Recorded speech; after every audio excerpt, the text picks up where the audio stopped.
कि इस देश को कोई ना कोई अदृश्य शक्ति चला रहा है और वह अदृश्य शक्तियों के दबाव में आकर के करप्शन की तरफ धकेला है। चाहे पुलवामा से लेकर के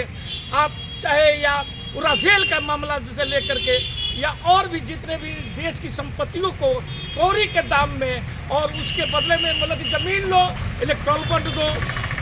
फैक्ट्री लगाओ, इलेक्ट्रॉल बॉन्ड दो, पैसे ले जाओ बैंकों से। इलेक्ट्रॉल बॉन्ड में जो पैसे गया है 14,000 करोड़ रुपया जो इलेक्ट्रॉल बॉन्ड के मार्फत में आया है वह सिर्फ 90% आके क्यों भाजपा के ही खाता में गया है और 10% में बाकी तमाम पार्टियों के पास गया है। जिस कालाधन के नाम पर मोदी जी इस देश में सत्ता पर आए थे उनकी उस नियत को भी पता चल गया और पूंजीपतियों के हाथ में देश को बेचने का जो काम किए हैं इससे घबरा कर गवर्नमेंट आने के बाद में और कांग्रेस की खाता को बंद करने का जो काम किया गया है मौजूदा सत्ता घबराहट में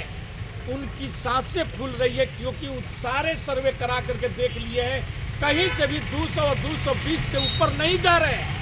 ये हवा बना रहे हैं, डरे हुए लोग हैं। इस बार मोदी साफ है और इसलिए हम घबराहट में ये जितने भी विरोधी हैं उनको ये लोग किनारा करने का काम ये लोग शुरू किए हैं। ये जितने भी पूंजीपति है इसीलिए तो ये लोग मीडिया हाउस में गए हैं और मीडिया हाउस जिस ढंग से प्रोपेगेंडा फैला रही है। किसान दलजीत सिंह जी जो 80 साल के बूढ़े आदमी हैं और वह एक तर्क दे रहे थे प्रेस कॉन्फ्रेंस में कि राम मंदिर से मोदी का इतना ग्राफ बढ़ गया था और इस ग्राफ के चलते मोदी जो मनमौजी और तानाशाह बन गए, इनकी तानाशाही को खत्म करने के लिए हम लोगों को आंदोलन करना पड़ेगा और यही वक्त है कि अपनी मांगों को रखा जाए। जिसको कि ये मीडिया हाउस जो दलाल मीडिया है और वे पप्पा की परियां और जो गोलू मनु है वे सब इस ढंग के ऐसे प्रोपेगेंडा कल से चलाए हैं कि जैसे लग रहा है कि वो खालिस्तानी आतंकवादी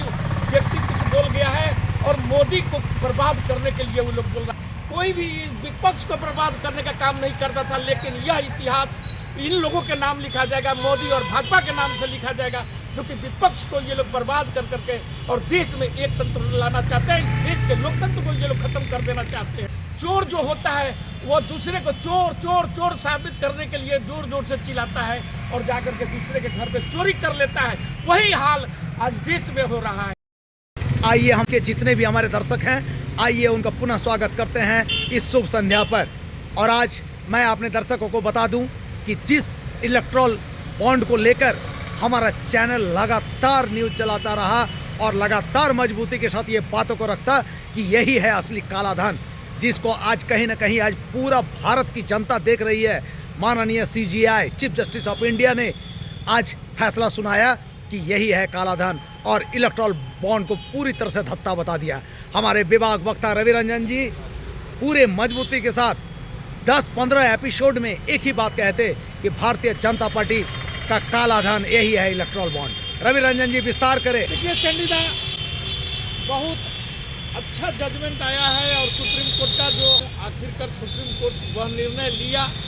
जो कि देश की जनता को जानना बहुत ही जरूरी था क्योंकि जो लोग ये बात बोलते थे कि इस राजा को खाने वाला कौन है,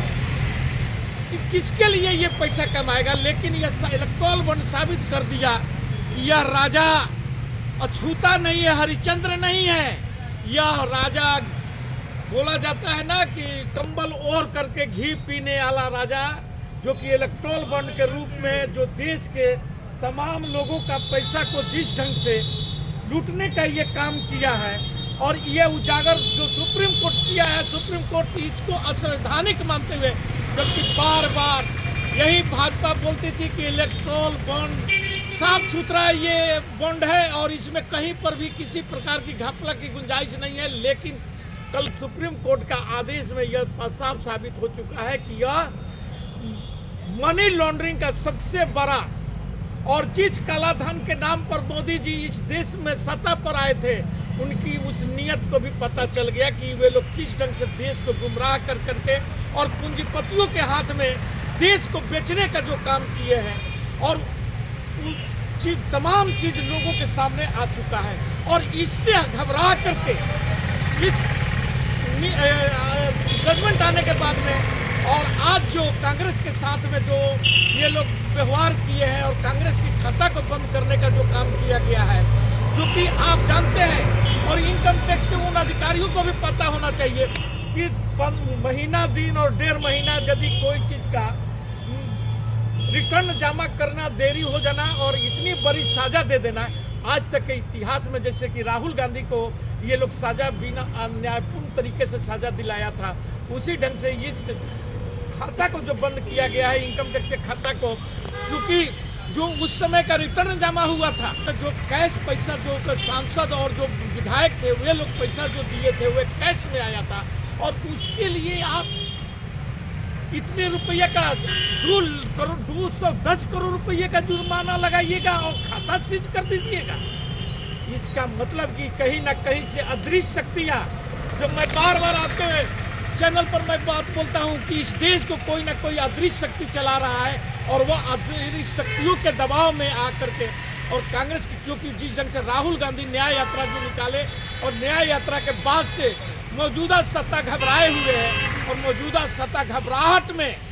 उनकी सांसें फूल रही है, क्योंकि सारे सर्वे करा करके देख लिए हैं, कहीं से भी 200 और 220 से ऊपर नहीं जा रहे हैं। ये हवा बना रहे हैं, डरे हुए लोग हैं,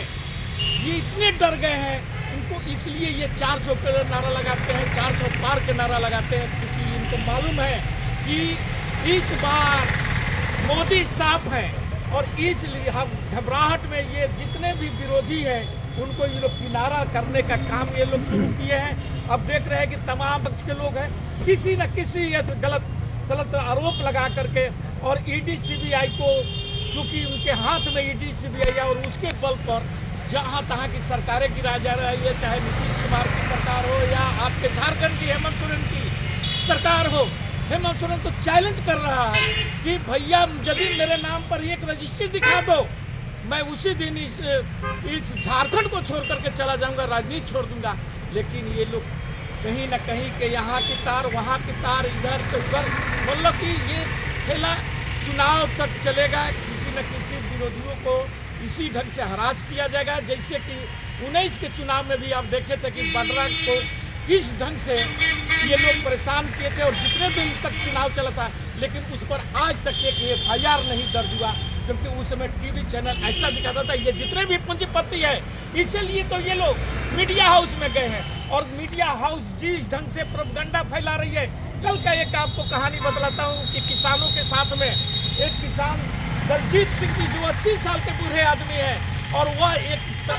तर्क दे रहे थे प्रेस कॉन्फ्रेंस में कि राम मंदिर से मोदी का इतना ग्राफ बढ़ गया था, और इस ग्राफ के चलते मोदी जो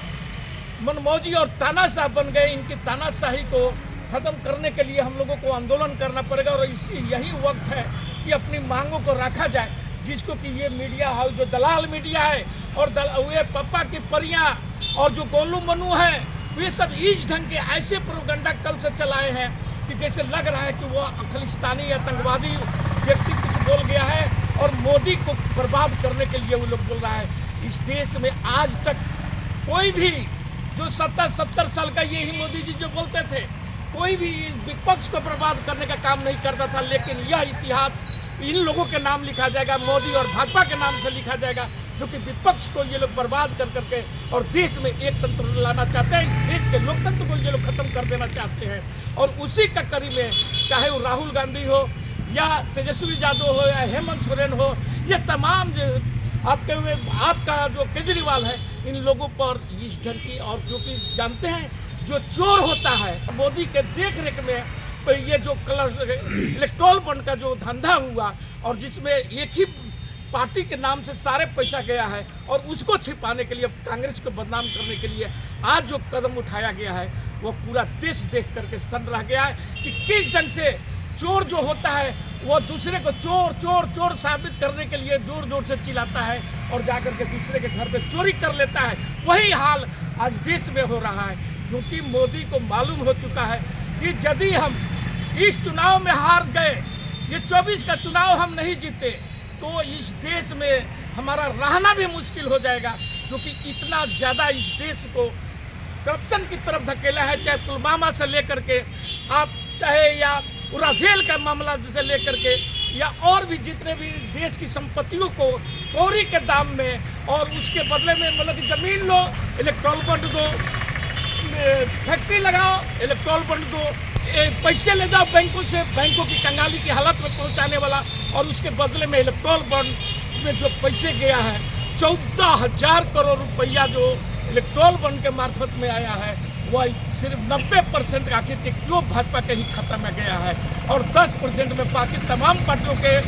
पास गया है। और ये चीज़ों को देखते हुए ये तानाशाह सरकार इस देश के लोकतंत्र को खत्म करने का निर्णय ले चुका है। और मैं अपने चैनल के माध्यम से एक बार दर्शकों को बता दूं कि किसी भी मुद्दे पर हम विभाग वक्ता श्री रविरंजन जी जो विश्लेषण करते हैं, वो पूरी मजबूती के साथ 10 से 15 एपिसोड में उन्होंने बताया था कि ये इलेक्ट्रॉल बॉन्ड जो है ये भारतीय जनता पार्टी को विदेशों से काला धन लाने वाली योजना नहीं है, ये अपने जगह पर काला धन जमा करने वाली एक सिस्टम इन्होंने बताया है। आज कहीं ना कहीं लोग कहते हैं ना कि न्यायपालिका सर्वोपरि, कहीं ना कहीं आज CGI चंद्रचूड़ साहब ने ये साबित कर दिया और जनता के बीच ये साबित करने का काम किया कि न्यायपालिका से बढ़कर कोई नहीं, चाहे सरकार किसी की भी हो। आज हम दर्शकों की तरफ से, हमारे विभाग वक्ता की तरफ से, तमाम भारतवासियों की तरफ से माननीय CGI को मैं धन्यवाद और आभार देता हूं कि आज भी लोगों का एक उम्मीद न्यायपालिका के ऊपर बढ़ी है और जो विश्वास आप भारत को दिए हैं ये सर्वमान्य होगा। और आपको बधाई और आभार। जय हिंद, जय भारत।